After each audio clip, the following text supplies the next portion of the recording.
We were warned when we hired our first human crew member that they would pack bombs with almost anything. We didn't listen, and now have an apex predator somewhere in the ship that the human won't stop calling Kitty. Come on, guys. Where'd everyone go? The human's voice on the comm sounded bemused. It always sounded that way whenever he didn't understand something about the other races on board the Ark, which honestly was quite often. Humanity was still far too new in the galactic consciousness to understand some of the finer nuances that were required for proper protocol when dealing with all the varied species across the universes, but still, here we were. I could have cursed Drac and his entire clan line for having had the bright idea of bringing this human aboard. This was supposed to have been a simple transport mission. Now, granted, transporting live animals from planets of apex predator qualities higher than 6 did usually require some finesse that our little ragtag band of collected misfits didn't tend to have. That's where the human was supposed to have filled in the gap, since humans were rumored to be good at this animal bond thing.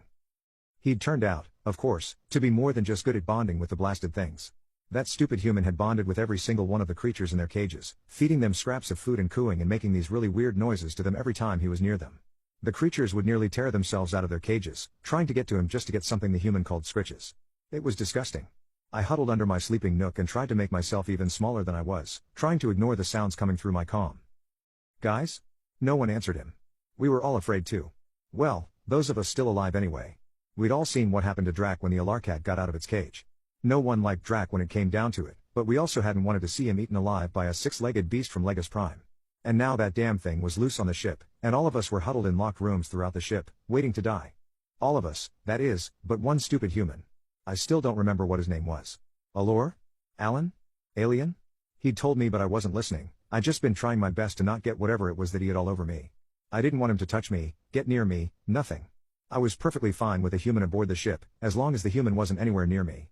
I hated that human.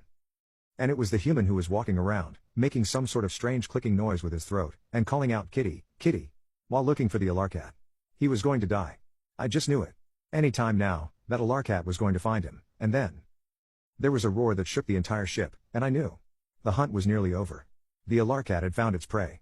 I unconsciously leaned forward, straining to hear through my comm as the scene unfolded through my earpiece. I heard the human go, "Ah, there you are." I could almost feel the impact as the Alarcat screamed its war cry and pounced. Then silence. I nodded grimly. The human was dead. He had to be. The Alarcat must be feasting on the human's corpse right now. Maybe we could use this time to reach the escape pods. I blinked. A very odd noise had just started coming out of my comms.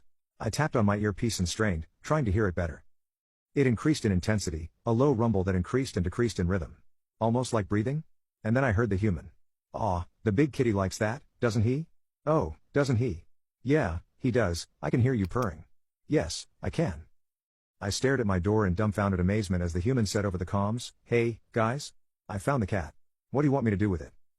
No one responded for what seemed like an eternity. Finally, I heard the captain speak. I'd never, in my 600 years upon this ship, ever heard her sound flabbergasted. Today, she was flabbergasted. Can you get Kitty to go back into its cage?"